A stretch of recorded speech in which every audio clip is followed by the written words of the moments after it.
Israel flies home babies from earthquake-struck Nepal. Israeli airstrike kills 4 terrorists planting bomb along Syria border. Armenian Archbishop chides Rivlin for referring to genocide as mass killings. And Germany marks 70th anniversary of Nazi death camp liberation.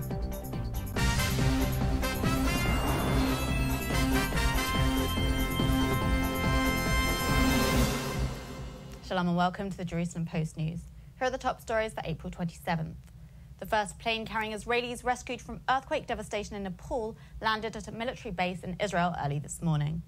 אנחנו הטסנו 7 רופאים שיגיעו לשם ויעמדו את גודל והיקף האסון וערכו לקליטה מהירה של שאר הכוחות שאמורים להגיע ממדינת ישראל, והמשימה השנייה הייתה להחזיר 11 ישראלים, מתוכם 3 פגים שנולדו שם לפני כפחות משבועיים.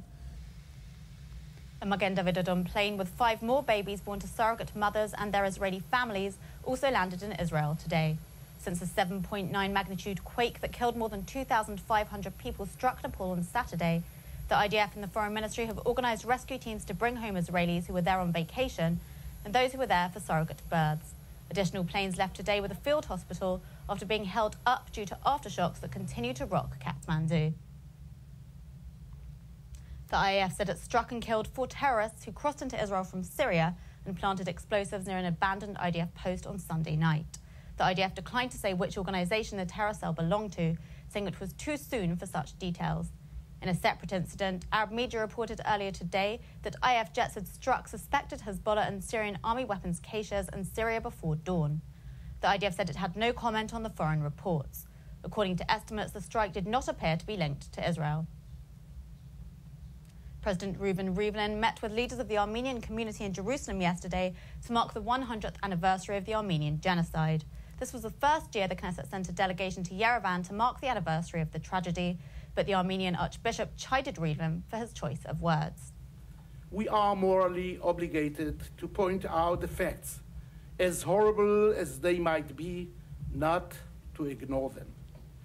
The Armenian people have been the first victim of modern mass killing. Thank you, Mr. President, for having us here this morning to discuss the Armenian genocide, but this time not on your terms, the real terms that you used in the Knesset while you were a member of the Knesset and also as a speaker.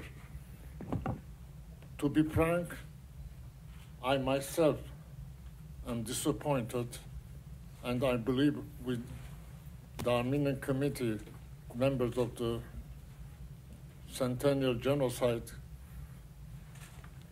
they are disappointed for your use of the mass killings rather than the word genocide. World Jewish Congress President Ronald Lauder warned on Sunday that history is in danger of repeating itself as anti-Semitism rises in Europe. Lauder was speaking at a ceremony marking 70 years since the liberation of the Bergen-Belsen concentration camp in Germany.